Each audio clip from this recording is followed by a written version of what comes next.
Nursing ജീവിതത്തിൽ ഉണ്ടായ എന്തെങ്കിലും അനുഭവം ഉണ്ടോ?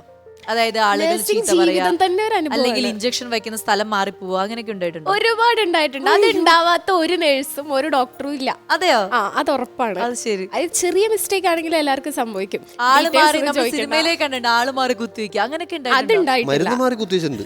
പോടോ. ഇല്ല, മരുന്ന് മാറി കുത്തിവെച്ചിട്ടൊന്നുമില്ല. അങ്ങനത്തെ എന്താണ് മാറി കുത്തിവെച്ചത്? സ്ഥലം? ഏയ് സ്ഥലമാണോ? ഇല്ല. അല്ല, കൈക്ക് പകരം ബാക്കിൽ കുത്തിയോ? അങ്ങനൊന്നും ആവില്ല. ഇപ്പൊ നഴ്സിംഗിന് എന്ന് പറഞ്ഞാൽ ഇപ്പൊ പേഷ്യന്റിനെ നോക്കാന്നുള്ള മാത്രമല്ലല്ലോ. അല്ല, നമ്മൾ അവിടെ മെയിൻറ്റെയിൻ ചെയ്യുന്ന ഓരോ ചെറിയ ചെറിയ മീൻസ് മൈന്യൂട്ട് ആയിട്ടുള്ള കാര്യങ്ങൾ പോലും ഭയങ്കര സീരിയസ് ആയിട്ട് സംസാരിച്ചോണ്ടിരിക്കുക.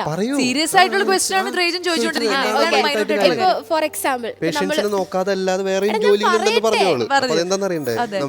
ഫോർ എക്സാമ്പിൾ ഞാനിപ്പോ ഒരാളെ ട്രീറ്റ് ചെയ്തിട്ട് ഇപ്പൊ എന്താ പറയാ, ഒരു ഗോസ് പഞ്ഞി കൊണ്ടുപോയി ഞാൻ അറിയാതൊന്ന് അവിടെ ചുമ്മാ ഇട്ടു എന്ന് വിചാരിച്ചു, അത് മതി വേറൊരാൾക്ക് ഇൻഫെക്ഷൻ വരാൻ.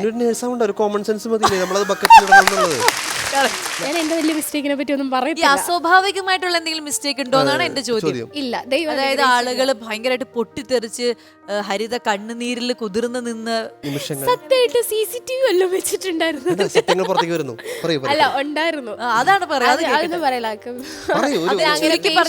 ആളുകളുടെ പേര് ഒരുപാടുണ്ട്. ഞാൻ നഴ്സിംഗിൽ ഒരെണ്ണം ചെറുതെന്നല്ല, ഞാൻ നഴ്സിംഗിൽ പോയത് നഴ്സിംഗിനോടുള്ള ഇൻട്രസ്റ്റ് കൊണ്ടല്ല, എനിക്ക് ഈ ഫീൽഡിലേക്ക് ഇറങ്ങാൻ വേണ്ടിയിട്ടാണ് ഞാൻ നഴ്സിംഗിൽ പോയത്.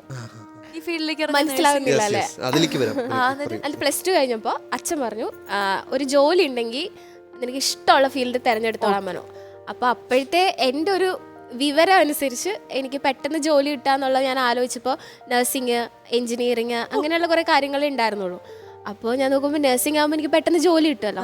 അതിൻ്റെ ബേസിൽ ഞാൻ നഴ്സിംഗിന് പോയി. അത് കഴിഞ്ഞപ്പോൾ എന്നോട് പറഞ്ഞാൽ എക്സ്പീരിയൻസ് സർട്ടിഫിക്കറ്റ് ഇല്ലെങ്കിൽ നമുക്ക് നഴ്സിംഗ് കൊണ്ട് കാര്യമില്ല.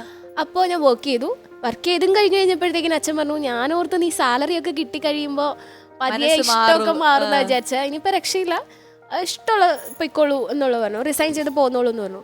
അപ്പോൾ എന്തോ ദൈവാനുഗ്രഹം എന്നൊക്കെ പറയുന്ന പോലെ കറക്റ്റ് ഞാൻ റിസൈൻ ചെയ്യുന്ന ദിവസമായിരുന്നു ഈ റിയാലിറ്റി ഷോയുടെ ഓഡീഷൻ അറ്റൻഡ് ചെയ്തു, കിട്ടി. പിന്നെ റിയാലിറ്റി ഷോ കഴിഞ്ഞോടെ ഞാൻ ഓർത്ത് 1 ഡേ റിയാലിറ്റി ഷോ ആയിരുന്നു, തീർന്നു എന്ന് കരുതി. പിന്നെ ദൈവാനുഗ്രഹിച്ച് കോള് വന്നു. അപ്പം അങ്ങനെ ഇങ്ങനെ സ്റ്റെപ്പ് കയറി ദൈവാനുഗ്രഹിച്ച് വരുന്നു.